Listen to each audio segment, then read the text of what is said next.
இந்த நாட்டினுடைய தமிழ்நாட்டினுடைய மிகப்பெரிய ஆளுமை மிக்க தலைவர் அண்ணன் திருமாவர்கள்.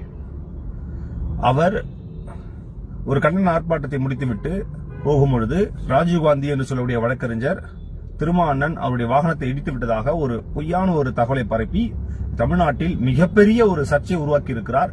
காவல்துறை ஏன் அவர் இன்னும் கைது செய்யாமல் இருக்கிறது? அண்ணன் திருமா அவர்களுடைய வாகனம் அந்த ராஜீவ்காந்தியினுடைய பைக்கை இடிக்கவே இல்லை. அதற்கு வீடியோ சான்றுகள் இருக்குது. இவ்வளவு சாட்சி இருந்தும் இன்றைக்கு அண்ணன் திருமாவுக்கு எதிராக ஒரு சில சங்கிகள் போராட்டங்களையும் செய்து கொண்டிருக்கிறார்கள். என்னுடைய கேள்வி என்ன அப்படின்னா, அண்ணன் வாகனத்தை இடிக்கவே இல்லை, இடிக்காமல் இடித்ததாக ஒருவர் சொல்லி இவ்வளவு பிரச்சனை செய்து கொண்டிருக்கிறார். அது இந்த நாட்டிற்கு மிகப்பெரிய சட்ட ஒழுங்கு பிரச்சனை உருவாக்கி கொண்டிருக்கிறது. இதை காவல்துறை அமைதியாக இருக்கிறது, அவனை கைது செய்யவில்லை. நடக்காத ஒரு விஷயத்தை நடந்ததாக சொல்லி இவர் பிரச்சனை செய்து கொண்டிருக்கிறார். இவர் மீது வழக்கு பதிவு செய்து அவர் பார் கவுன்சிலுடைய வழக்கறிஞர் பதவியை ரத்து செய்து அவரை சிறையில் அடைத்திருக்க வேண்டாமா? ஒரு மிகப்பெரிய தலைவர், அதுவும் சனாதனத்தை எதிர்க்கக்கூடிய இந்தியாவில் மிக சிறந்த ஆளுமை மிக்க ஒரே ஒரு தலைவர் அண்ணன் திருமா அவர்கள் தான். என்ன காரணம்னா, இவர்கள் இப்படி ஒரு ஆளுமை மிக்க ஒரு தலைவராக இந்த தமிழ்நாட்டில் இந்தியாவிலே வந்து உட்கார்ந்து இருப்பது இவர்களுக்கு பொறுக்க முடியவில்லை. வயிறு எரிகிறது. இவர்கள் இந்த மானங்கட்ட செங்கிலம் வயிறு எரிந்து சாகுறார்கள். ஏனென்றால் இவர்களால் ஒன்றும் செய்ய முடியவில்லை. இந்தியாவில் ஆளுமை மிக்க திறமை வாய்ந்த கருத்து ரீதியாக அறிவு சார்ந்து பேசக்கூடிய, கொள்கை சார்ந்து பேசக்கூடிய, தன்னுடைய கட்சியினுடைய கொள்கைக்காக இன்றைக்கு வரைக்கும் ஒரே நேர்கோட்டில் நிற்கக்கூடிய மிக சிறந்த தலைவர் அண்ணன் திருமா அவர்கள் மட்டும்தான். மற்றவர்களெல்லாம் படத்திற்கு விலை போய் விட்டார்கள், சங்கிகளுடைய பயத்திற்கு அடிமையாகி விட்டார்கள், ஒரு சில கட்சிகள் எல்லாம் காலிலே விழுந்து விட்டார்கள். இதெல்லாம் தேவையில்லாத ஒரு காரியம். ஆனால் எல்லாவற்றையும் எதிர்த்து இவ்வளவு தைரியமாக ஆளும் கட்சியையும் இல்ல இந்தியாவை ஆளக்கூடிய ஒரு மிகப்பெரிய ஆளுமிக்க ஒரு கட்சி அண்ணன் திருமா அவர்கள் தனிமையாக என்று எதிர்த்துக் கொண்டிருக்கிறார் என்று சொன்னால், அவரை போன்று அறிவு சார்ந்தவர் இந்தியாவில் இல்லவே இல்லை. ஒருவர் கூட அவரிடம் உட்கார்ந்து கருத்தியல் ரீதியாக மோதக்கூடிய தலைவர்கள் இந்தியாவில் தமிழ்நாட்டில் இல்லை.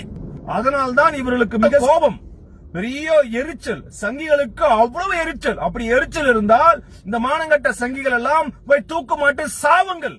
ஏன் நீங்க வந்து பின்னாடி தொல்லை கொடுத்துருக்கீங்க? இன்னைக்கு ஒரு சில வழக்கறிஞர்கள் போராட்டம் செய்கிறார்கள். என்ன போராட்டம்? ராஜீவ்காந்தி அடித்து விட்டார்கள், அதனால் போராட்டம் செய்கிறார்களே. எங்க ராஜீவ்காந்தி அவர்கள் வண்டி இடிக்காமலே ஒரு பொய் புகாரை, பொய் தகவலை பரப்பி கொண்டிருக்கிறார். இரண்டாவது இறங்கி அண்ணன் திருமாவை தவறான வார்த்தைகளை பேசியிருக்கிறார்.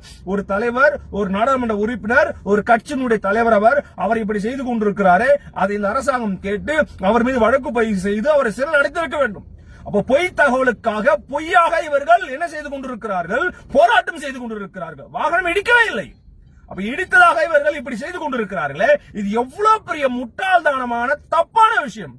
நல்லா புரிந்து கொள்ளுங்கள். அண்ணன் திருமா அவர்களை உங்களால் ஒன்றும் செய்ய முடியாது. அவர் தலையில் இருக்கிற முடியை கூட தொட முடியாது என்பதை நீங்கள் புரிந்து கொள்ளுங்கள். நீங்கள் திருமாவை தொட்டால் தமிழ்நாட்டில் என்ன நடக்கும் என்பதை இந்த அரசுக்கு தெரியும், இந்த அரசாங்கத்திற்கு தெரியும்.